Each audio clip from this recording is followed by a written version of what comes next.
Nobody would have said that. I'll wait 55 years, and all of these events, building Disneyland would be historic in nature. And now you have all the Disney fans. They're like 3 generations after the opening of Disneyland. They cherish all these memories, and anytime you can find any material in those early days, and then you can find people that are still here that can validate them with a signature, or in this case a story, right? Particularly for the podcast, that's very, very important. Wow. So there's many organizations that do this, the National Fantasy Fun Club, then Louis with Disneyana. Well, actually, Louis was one of the founders of the NFFC. Yeah, so his efforts go way, way back. Oh, yeah. Helps a lot of people, and of course, any of the early Disney people, we never say no to Louis. If Louis says, I have an event, and we would like to do it, and so, yes, we'll always show up. Well, Louis was the pioneer of that. Yeah, so I'll do it that way. Right. I do know my history. Right, yeah.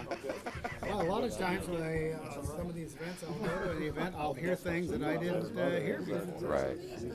So it's always, again, for somebody who was there, it's always a learning experience to learn even something more that I didn't know that was going on at that time. Right.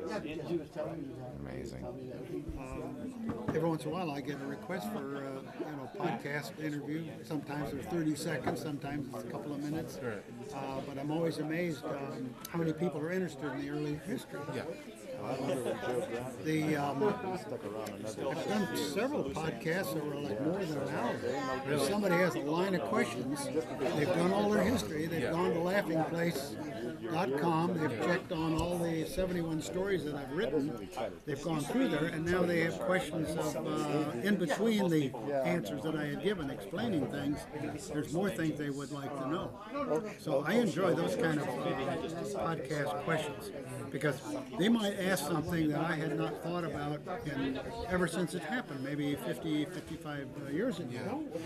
So that way they hear it for the first time, and I sort of hear it for the second time, being asked a very, very interesting question. So in that case, I think podcasts do a very good service, because sometimes they're visual, sometimes they're just audio, and you never know where they go, but you can tell sometimes by the amount of hits. There's a lot of people branched out all over the world that are interested in every kind of Disney detail. So it's sort of endless. I know there's one guy that runs a podcast, a fellow by the name of Doug Barnes. You might be familiar with him. I think I get all the names mixed up, so I don't really want to quote which one it is, but they're up in Sacramento. And they like to do very long, very thorough podcasts where they might have two interviewers. So in other words, I'll be working with 2 different people, sort of all bouncing the questions off one another. But it goes for an hour. You start running out of water after a while. But we did one of them this past summer. It was kind of a joke. I had the Extinct Attractions come up for doing theirs. They had a 30-minute time frame, and then right after that, we started doing the Doug Barnes one. But for that time, it was martini time at sunset. And I'm in my hot tub with a big martini, which actually was a help, because my voice stayed okay for, in fact, it was an hour and 15 minutes. But when people have a line of questions and they're really, really interested, I'll take time and answer all those questions best that I can remember.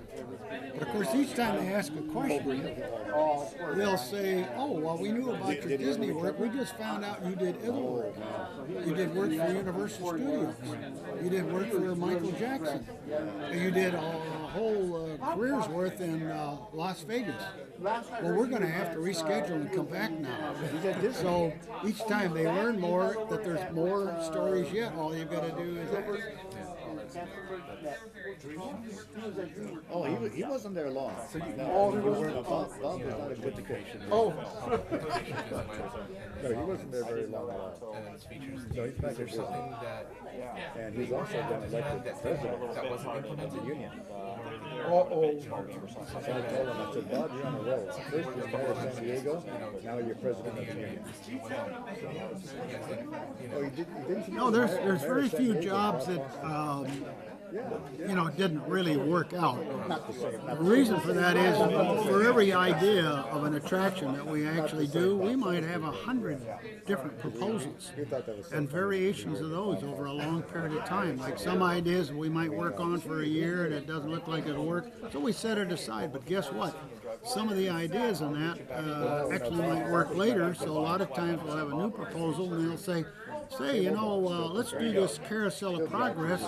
Oh, we could use a rotating theater. Oh, yes, that would be like the General Motors dinosaur model that we made 4 or 5 years ago. So many of the ideas, they might go dormant, and then they might get ideas from those ideas all mixed in again. But you got to remember that by the time Walt would decide what we're going to do, it had been pretty well figured out this was really going to work. There was a lot of reason for it. It was very doable. And so that meant when we really got started, we didn't actually waste time and money doing something that wasn't going to work. So, but that question comes up all the time as to which things don't work. Well, it was very few. One of the things that people my age should do, we should always do what I call the give back years. Now, anything we've learned, can we put that back to students? The 7th and 8th grade, I think, is the spot where students are right at the point they're going to get really interested in things. They should get interested in something by somebody inspiring them. So then from the 7th grade all the way to the 12th grade, they've got time to utilize some of the free education, pick up the subjects they're really interested in. So the seeds can be sown if somebody will please try to get their attention at that time. And I have a foundation in Riverside for the Riverside Unified School District, where it's an endowment fund that I created that we give money to every year for student grants for all kinds of things that the students can work on that would fund it. And it's a total delight that I can watch these students learn by something that the Gurr Fund is paid for.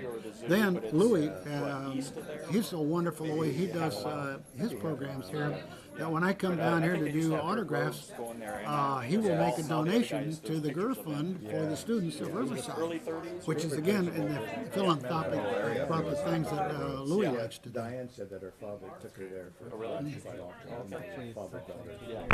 from Riverside. Oh, you are? Yeah. Oh, okay. What schools have you gone to out there? So we're going to gather Well, there this I evening. actually graduated from Cal State Summer. Oh, okay. All right. We're, The guys who are going Next to be there, county up, yeah. but I lived in Palm Springs most of my life. Okay. I live in Indian Wells now. Okay. All right. From Riverside County. Yeah, well, our whole family came to Riverside County 110 years ago, and so this it had been all kind of centered there.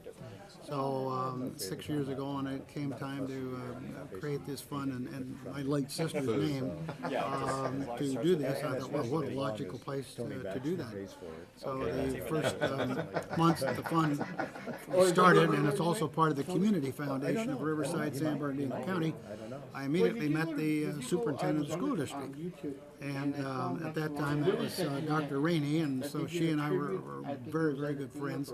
There's a guy now that has that task, and she retired, so it was always very interesting to deal with the top of the school chain, so to speak, even though I'd been, as a bratty student, I'd been expelled from three schools, in my career, and then to be palsy-walsy with the superintendent of the school district was quite an interesting turn. But it's a good relationship. I'm out there every January for the grant awards, so I'm always delighted to do that. And you noticed I never looked in your camera once. Oh, it's the Robert H. and Nancy Gurr Johnston, Nancy Johnston Gurr Educational Fund, loosely called the Gurr Fund. He did get out, man. Yeah, I got it too. It's all Love to do it. You're a kid. Okay, all right. I'm still fascinated by your equipment there you, sir. because